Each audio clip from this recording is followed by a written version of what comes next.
Jadi di ICT itu kan kita tahu kalau time itu faktor paling penting dalam trading.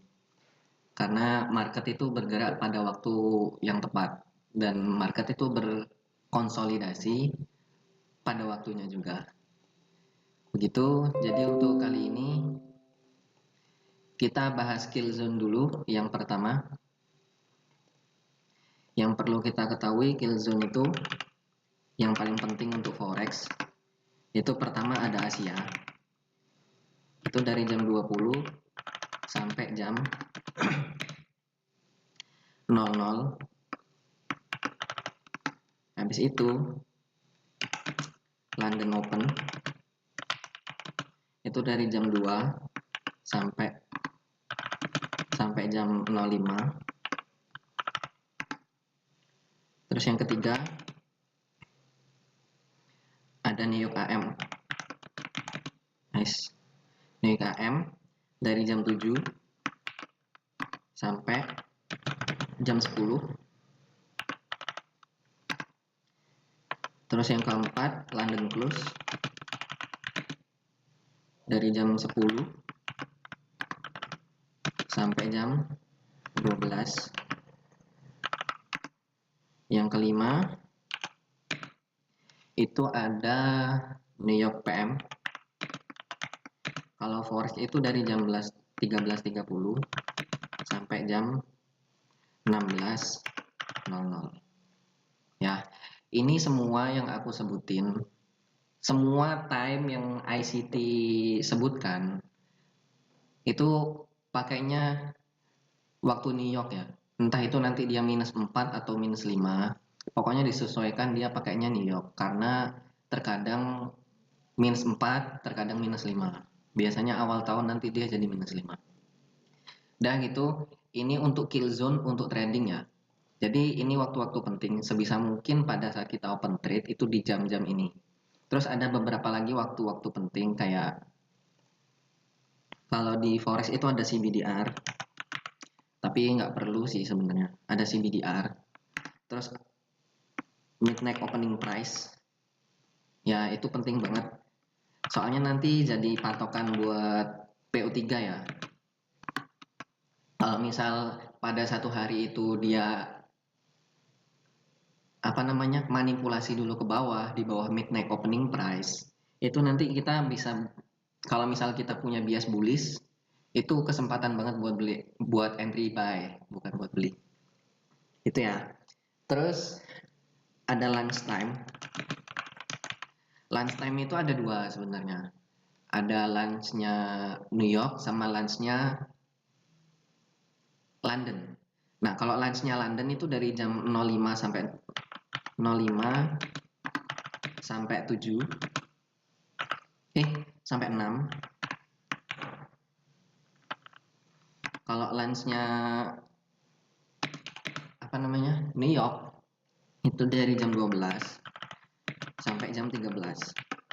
Nah, untuk di lunch ini biasanya tapi nggak selalu itu harga konsolidasi karena jamnya makan siang gitu ya.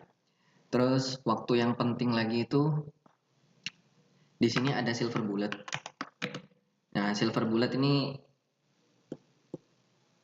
istilahnya kayak most of the time, seringkali di waktu ini harga itu bergerak signifikan. Tapi nggak jarang juga dia itu konsolidasi, tergantung price action dan time-nya pada saat itu gimana. Jadi bisa jadi silver bullet itu konsolidasi kalau misal besok ada news besar atau nanti malam ada news besar, itu biasanya silver bullet bisa jadi konsolidasi. Untuk time-nya, silver bullet itu ada tiga sebenarnya. Pertama silver bullet London, habis itu kalau di forex silver bullet London close sama New York PM.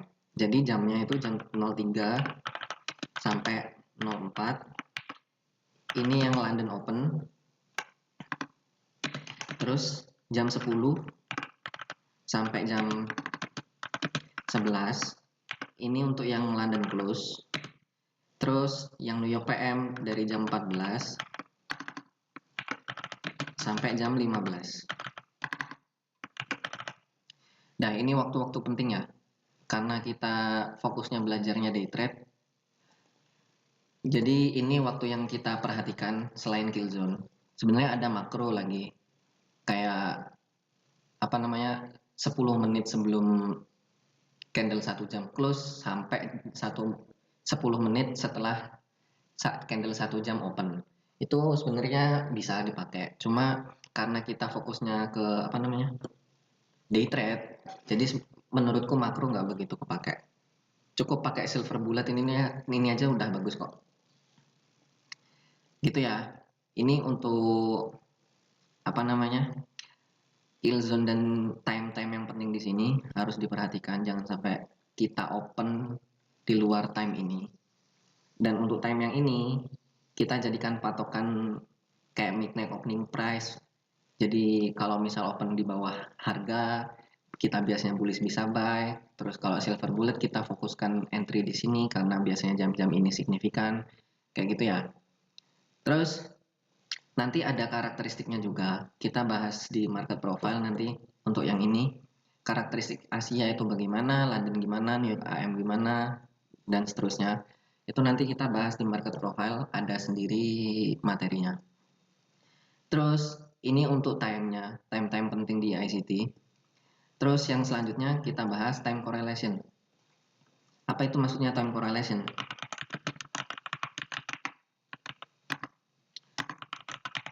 Time correlation itu maksudnya begini.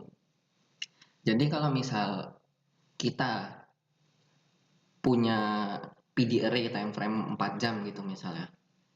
Time frame berapa sih seharusnya kita ngelihat untuk cari entryan pada saat harga itu nyentuh PD array 4 jam. Jadi untuk itulah gunanya time correlation. Jadi kita pakai time correlation dari 4 jam.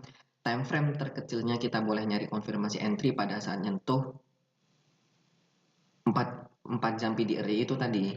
Itu time frame 15 menit, itu contohnya. Jadi itu fungsinya time correlation-nya. Dan seterusnya. Ini aku kasih dulu untuk time correlation-nya.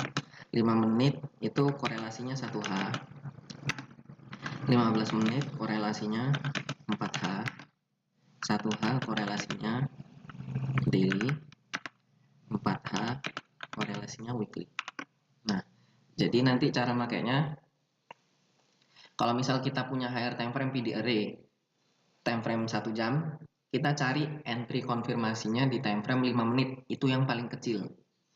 Jangan sampai di bawah time frame 5 menit. Karena nanti banyak false sinyalnya. Yang paling sering kejadian tuh false MSS. Kalau misal kita turun